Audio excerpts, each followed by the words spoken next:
Welcome to the Power Transformation channel. The power of transformation is in your mind.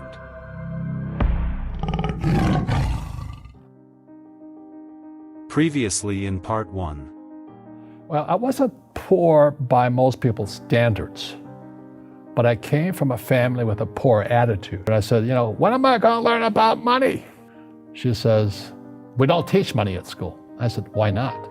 Because the government doesn't let us teach that subject. If you want to learn about money, why don't you ask your best friend's father about money? Because Mike's father is an entrepreneur. An employee doesn't have to know anything about money because the government will take care of them, the company will take care of them. There's many formulas for great success in money. There's thousands of them, but one of the best ones found on the game of Monopoly. It still is today. 4 green houses, 1 red hotel. My success comes from spirituality, not finance. And what happened was when my wife and I started Rich Dad back in 1996, actually, we left the spirituality out. And then the corporate types came in, the MBAs and the accountants and attorneys, and they tried to make it into a business. And I said, no, we're just a bunch of merry men who are kind of like Robin Hood and his gang. Are you Robin Hood? Taking from the rich and giving to the poor? No, I don't believe it. I don't believe in giving to the poor. But you're giving knowledge to the poor. Yes, that's a very big difference. You see, people say, well, why don't you give the poor money? So the only problem with that is it just creates more poor people. Give a man a fish, he fishes for the day, or eats for the day. Yeah, you give a man a fish, you get a lot of people who want more fish, But you teach them to fish.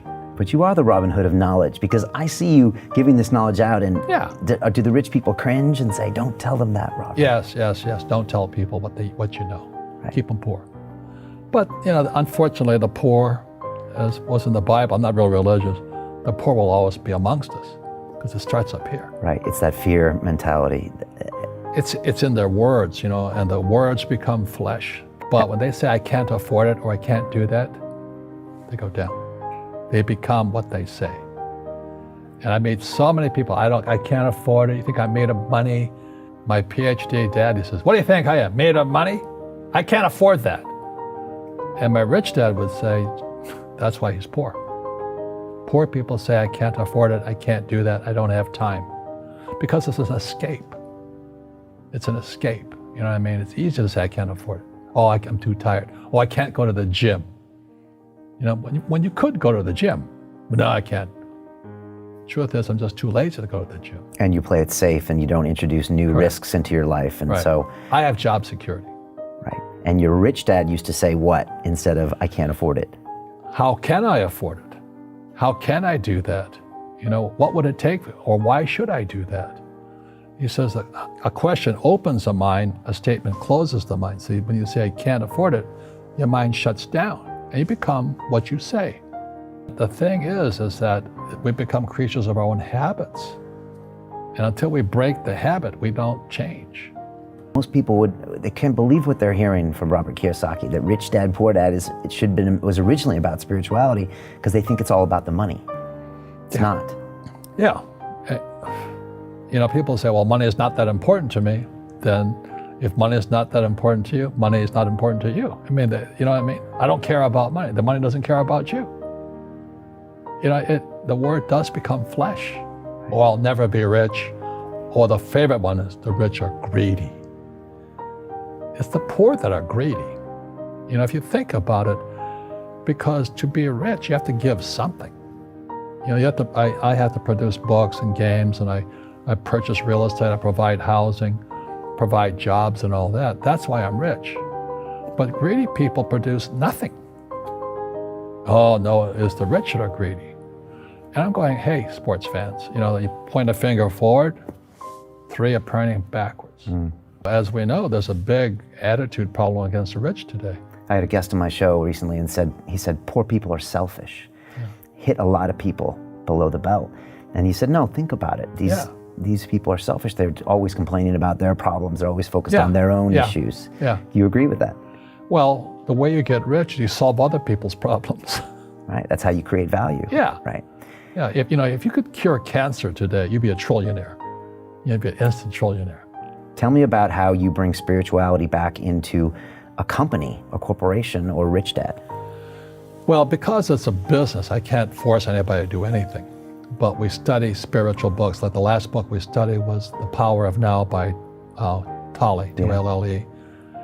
And then before that, we studied those types of books. We also study finance books. But then I encourage meditation and this process called clearing. Tolle talks about we have pain bodies in our, it's like maybe your father did something to you 50 years ago. Well, that pain is still there. And meditation doesn't get to it. So there are people with the precision, it's like a laser guided to go in there and remove the mental and emotional pain. So there are processors who can do that. So at our events, we have these processors and they're made available to people. Now, does everybody participate in it? No.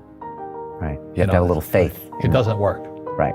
Yeah, and I was trained as an engineer, and science told me that none of this stuff works. But when I meditate and I practice yoga and I do these things, I do find pain leaving my body. So again, I have to ask myself, am I stuck in that poor dad mindset of believing everything everyone tells me and not making some decisions for myself? Yeah.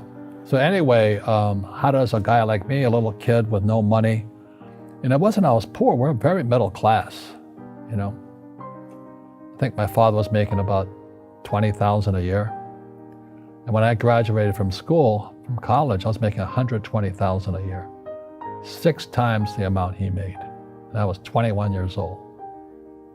And he goes, how'd you do that? I said, I didn't go to the same school you went to. You used your mind in a different way. No, I just followed my heart. And he can't understand it because he's a poor man in mind and in soul. He says, you've become like one of those rich guys. And I said, just because I have money? Poverty is passed on. It's taught in your families. And middle class is taught in families. And so the people right now who are sitting at home, who are struggling financially or worried about money or unhappy, they may be making a lot of money, but unhappy with what they're doing, it was probably taught to you. Your superego was taught, get a job, work hard, or you'll never be rich, or the rich are evil, or whatever. And until you change your mindset, money won't help you, right? Correct. And we see that with people that win the lottery, people that make more money, they still have the same problem. Right. Because they have that poor man's soul. Right. If you're poor, you'll always be poor. That's really hard for people to understand. Yeah, the money will disappear that fast. Just like most pro athletes, they make millions of dollars, and 65% are bankrupt 5 years later. It's because they come from poor families. Now you tell them that, they get very angry at you. It's not, it's the rich fault. It's you guys ripped me off and government ripped me off. It's passed down genetically. That's the frightening thing. We got to change what we teach our kids. Right. Try to change that soul, that DNA, and introduce a real different mindset. Yeah. Well, they've got to teach them, as Einstein said, imagination is more important than knowledge. Yeah, but you got to have the basic knowledge of taxes, debt, financial statements, and all that. If you don't want to learn it, I can't help you. So my poor dad never wanted to learn what my rich dad was teaching me. Right. It's almost like an investor's mentality. How can I afford this? You're thinking about everything in life as an investment, invested of time, of money. It's an amazing mindset to have. One of my best teachers was R. Buckminster Fuller, and created the geodesic dome and all that. Yeah. And he was kind of the guy that straightened me out spiritually. And he always talked about generalized principles, and these are principles that are always true, no exceptions. So if you drop a stone in the water, the ripple always goes out this way. It's called precession. He says there's no exception. You can't drop a stone in the water and there's no ripple. It's always a ripple. So no matter what we do, we're always creating ripples. So it's called precession. Ephemeralization is our ability to do more with less. So you look at our cell phone now, it has more horsepower than the Sperry computer 50 years ago. That's doing more with less. So humans are getting more and more powerful. We have more power to us. Unfortunately, we're not evolved as human beings. It's horrifying. We're more antagonistic, more antisocial. Social media is antisocial. I don't even get on the thing personally. I have I'm very controlled at what we say because it's so antisocial today. People are so antagonistic. That's the danger part. So the reason I'm speaking on spirituality, we got to evolve.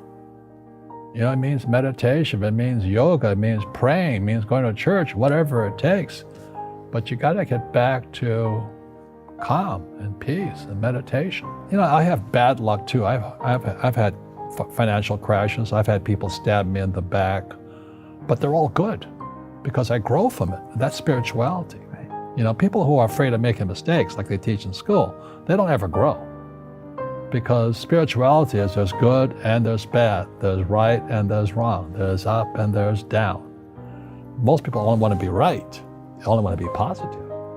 Well, you can't have that. That's not reality. Your first two businesses, the wallet business was up and then failed, and your next one was up and failed, but you would have never gotten here without those failed. quote unquote bad events. Yeah. Should we stop using that word bad? Yeah, every time I failed, it was like, good. I said, okay, what have I learned? And the average person, the reason they're poor is they haven't failed. You know, they play it so safe. They haven't made any mistakes like they taught in school. That means they don't learn anything. That's why the school system's actually fundamentally corrupt.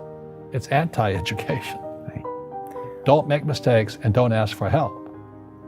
And if I didn't ask for help, I have my accountants, my attorneys, my bankers, and all that.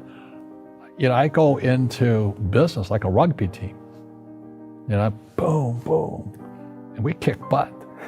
But the average guy is standing there, oh, I'm an A student, I'm going to do this all on myself, and a bunch of rugby players run you over, and you go, well, they're not playing fair. Yeah, well, you're playing stupid. You should have a team. You should have accountants, attorneys, and bankers, and all that stuff. But that's not the game I want to play. I said, then don't play the game. You know, the game of business is played with accountants, attorneys, bankers, hate to say it, politicians. You know, you got to know the game. And a lot of people would rather sit in the stands than be in the game. So what I say to young people is, you find your game. So my game financially is business, number one. Second is real estate. And that's why I pay no taxes. Legally, it is a combination of business and real estate that gives us an unfair advantage over employees because they don't know what to do.